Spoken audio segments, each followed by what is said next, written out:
I do not have a prenup. We got married 20 years ago. I wasn't looking to get married. He asked me to marry him. When he came to me and said, I want a prenup, I was like, then I'm not your girl, dude. I've never been married. I didn't even want to be married. If I say I'm going to marry you, I'm all in. What's good, YouTube? This is KB LaFleur. You can call me KB. Welcome back to another video, man. We got something pretty good. We got a woman pretty much saying that she did not sign a prenup before she got married, and she is going to pretty much and once again, of course, you know, she takes the stance of, why are we signing a prenup? Do you not trust me? As if 70 to 80% of women don't initiate divorce. Who's to say, sis, you're not going to be a part of that 70 to 80%? And women are divorcing for some of the smallest of reasons. Oh, well, you know, he's not making enough money. And guess what? They're jumping into marriages. They know, man, it's just not, it's not going to last. They're rushing into marriages, marrying men that just doesn't fit them, marrying all for the wrong reasons, marrying for cool points. So how you feel about prenuptial agreement? Do we really gotta go there? Yes, that's part of marriage. Part of kids, like, that's everything. That's everything in one. Because you think marriage I is don't a contract. No, That's what you think. Yes, it is. I personally don't think Right. that marriages should have one. So if something was to happen, would you, like, just take the house from me? No, you know I'm not even that type of person. Right. So I feel like since you know that I'm not that type of person, what is it going to hurt? Let me see your prenup. Show it Why to you me. gotta curse so much? Are you laughing? No, I'm just laughing because you're a little lit. Do you understand that our wedding is weeks away? Yeah, we can have the prenup drawn up in less than 7 days. Say our relationship is a negotiation? Is that mean, what you're saying? what? You say how you think it. Everything's you think business, everything baby. is Blanco, I don't know if you understand that. Let's get one thing straight, baby. You met me knowing what I was building. I'm a What are this you man. talking about? Well, I'm just Oh, saying. I met you. When you met me, I was already doing my thing. Michael, shut up. When you were running Pier Blanco, I was right behind you guys. Exactly. Okay? You just said it. Oh. Behind. Oh, behind? You weren't helping me conduct the business. Oh, I wasn't helping you conduct business. That's I'm retarded. Do not take that. Don't do it to me. I mean, and once again, right, we see this a lot, right? We see these two women, man, who are upset because their husband is saying, hey, man, look, we need you to sign this prenup before we even get married. The Hispanic woman really had an issue to the point where she's crying. And once again, guys, understand that's a manipulative tactic. The crying and telling men, hey, man, look, that mean you don't trust me. That mean you think we're going to divorce. It's a manipulation tactic. It's to get your mind off of the real reason why you're trying to get a prenup, and it's to protect yourself. They're going to come up with all the excuses in the world to sit up here and say, hey, well, I'm not that type of person. I'm not that woman.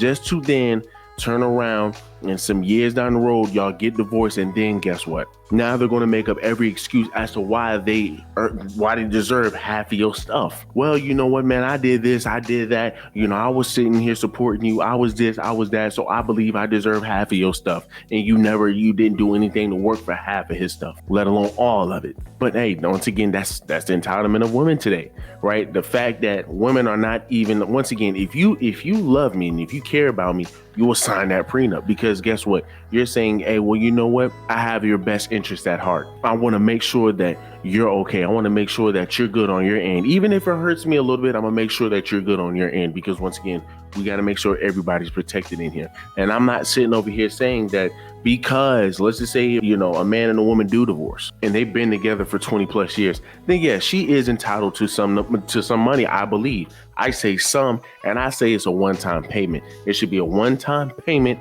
and that's it. And now, if you, of course, people want to sit over here and, you know, do it half and half, but I mean, once again, once again, she get all of the money and the man gets nothing. Nobody should be walking away with anything, right? Besides whatever they came into the relationship with. But this idea that, hey, well, you know what, because we divorced, you know what, hey, the man has to take care of me. The man has to do this. The man has to do that.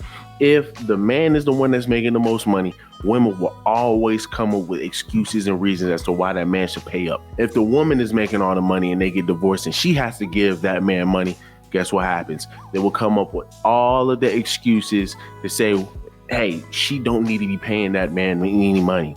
They would come up with every name in the book for that man, call him a bum, call him a homosexual, call him this, call him that, and sit over here and use that as an example, to, well, you know, men just can't do nothing for themselves. Men need to rely on women when women rely on the government, when women rely on the system. But before we get into this video, man, do me a huge favor, leave me a like, leave me a comment, and leave me a subscribe. I do not have a prenup. We got married 20 years ago. I wasn't looking to get married. He asked me to marry him. When he came to me and said, I want a prenup, I was like, then I'm not your girl, dude. I've never been married. I didn't even want to be married. If I say I'm going to marry you, I'm all in. Like, there's no quitting. There's no outs. Like, you're either in or you're out. I've been the supporter of Grant. He's built everything. He's earned all the money. But where's my value in that? I give him something he could never get without me. He could not have those two girls without me. I made a distraction-free environment so that he could go and make decisions and not worry about his wife and kids. I brought in people that he's collaborated and made millions with. They built it. I facilitated a meeting. How do you quantify that? I wouldn't say, oh, I'm going to go do all of this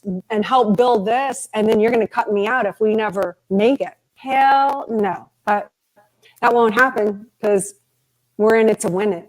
So let's go ahead and break this down, right? Let's go ahead and break this down. First of all, essentially, she just, towards the end, we can just see that she just, once again, wants to feel, hey, I want to feel needed. I want to feel valued, right? So that's what all women talk about. I want to feel needed. I want to feel valued. I want to feel, you know, like you need me. I want to feel like you love me, this and that, yada, yada, yada. Now, let's really break it down. Now, at the beginning, she brings up that, hey, well, you know what? I didn't ask him to marry me. You know, he came over here and, you know, he asked me to marry him, right? As if, once again, now, mind you, they've been married for 20 years. So it was very traditional back then for a man to ask a woman for marriage. It's the exact same way today. But she's pretty much saying this to make it seem like, hey, you know what, man, he wanted me, right? He wanted me, which, once again, most men want their women. I mean, that's just the name of the game, right? That's how men get women. So don't sit over here and try to use that as a way of saying, hey, well, you know what? He wanted to deal with me. So of course I am entitled to something.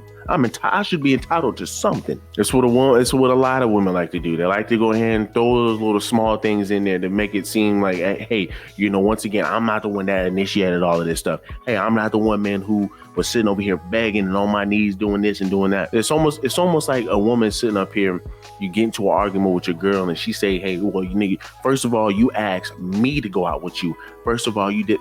Like, of course, I mean, once again, this is what men do, right? We have to pursue you. We have to. Now, she also brings up that, hey, well, you know what? Just because you asked me to marry you, there's no prenups, there's no nothing. We're all in, right? There's no giving up. No, it's only women who believe that signing a prenup is giving up. It's only women who believe that signing a prenup is someone not trusting someone. It's someone hoping for the worst. But hey, once again, right? You can't be an adult. You can't be adult enough to sit over here and say, hey, well, once again, it's just a man trying to protect himself and his assets. There's a reason why 90% of your women get alimony. They're taking all of the man's money. And once again, we just sit here and just look at it and we're always going to do double standards. Hey, well, why is this woman having to pay this man money? Then when the man is sitting over here having to pay the woman money, hey, well, you know what? She was stuck by his side all for this long. She did this, she did that, she did this. Whatever reason to sit over here and once again get some money out of a man. But these are the same women who sit over here and say, before I even get into the marriage, I'm not about your money. It's not about your money. I'm not with you for your money. So why are you even worried about that? But then when we get divorced, then what is it? Well, you know what? Hey, well, I was supporting this man. I was doing this. Well, yo, dude, you said you wasn't with me for my money. Well, yeah, but you know what? First of all, we changed, and secondly, what you did was just very unforgivable, dude. You're upset because I'm constantly working. Yeah, I need to be compensated for my time. But when a man asks for that, then it's, hey, well, you know, he's a bum. Hey, he doesn't want to sit over here and work for himself. He doesn't want to do this. It will always be a double standard that a man can protect himself from. And that's, once again, I hate to say it, but you got a lot of brothers in this community who say, man, don't get married. But hey, in the most cases, that's probably what it's going to boil down to. And I wouldn't even say that. You can get married, just not here, right? Just not here in the USA, because once again, the women are going to use it to their advantage and the court is going to get some money up out of it too. Now, let's go ahead and get into where she's talking about, hey, well, where is my value? Where do I come into play? Now, granted, I can agree with her. Hey, well, listen, I gave him something, right, that you know, hey, can't nobody else give him and these exact kids. You're right. You gave this man kids. You gave this man, you know, hopefully the way you're acting, the way you're talking, it don't sound like you were very submissive, but hey, maybe you were submissive or whatever. Okay, cool. But guess what? To sit up here and say he gave me something that other women can't, that can nobody else give him, these 2 kids, he can make 2 other kids. Like Omni-Man said. Fine. What's 17 more years? I can always start again. Make another kid. What is another 17 years? What is another couple of years? What is another woman? I can easily get another woman and go ahead and create the same thing I created with you. And once again, this is where she tries to push her value and say, hey, well, you know what? I set up the meetings. I mean, great. He can once again get an assistant for that. Right. Once again, I mean, hey, it's great to have you. Right.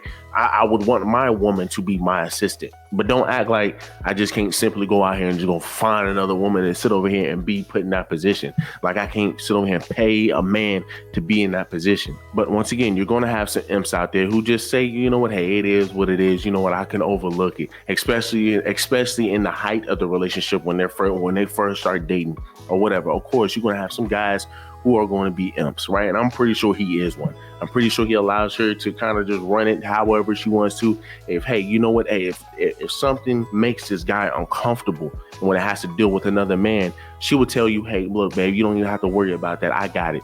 Okay, babe, you're right. Like, nah, bro. Like, no, if this is not something that I like, it's not going to happen, period. It's just not going to happen. But hey, maybe he doesn't have that type of pull in that household. Then she also brings up the fact that, you know, hey, I created a safe environment. I created an environment where a distraction-free environment where he doesn't have to really worry about anything. Once again, he can get that from any other woman and definitely wouldn't have the mindset that this woman has. And I'm pretty sure, I'm pretty positive. She is not easy to deal with. She is not easy to deal with. Any woman who have this kind of mindset is not easy to deal with. And once again, we see tons and tons of men who's exactly like this guy who makes tons of money and sometimes there's going to deal with who marries a woman who just don't have no respect for him. I bet you she don't have any respect for him. I bet you. I promise you. Once again, because like I said, for her to run her mouth the way she's running, there's just no way. But the funniest things of all things in this video is how she's trying to compare something that this man built to her facilitating a meeting. Hey, I mean, once again, I can get anybody else in the world to sit over here and facilitate a meeting for me. I can pull somebody right out of college to do that for me. These are things, man, that men can get outside of you. You're talking about creating a distraction-free environment. This is something that you are supposed to be doing. You're supposed to be his helpmeet. You are supposed to be his peace. Why are you creating an environment that is distracting? So women who sit up here and say, because I do all of this in a marriage, I believe I deserve half of everything that he earned. I bet you she believes she deserves half of everything that he earned. I bet you if they divorce right now, she will be getting half of his shit. He probably sees it, but he doesn't care. And he probably tied into it because if he divorces that woman, he knows for a fact if he divorces, he loses. He's going to more than likely lose out on those kids. He's going to have to sit over here and be told when he can see his kids. And guess what? He's going to have to cough up some money to that woman. But this is the same woman who says we're all in it until the end. And guess what? It's a manipulation tactic to sit up here and manipulate the man into saying, you know what? It is what it is. Okay, you know what? Hey, I don't want you to think I don't trust you. I don't want you to think, man, we don't have any trust in each other, that we don't have any trust in this marriage. Guys, do not fall for that. Do not fall for that. Do me a huge favor. Leave me a like, leave me a comment, and leave me a subscribe.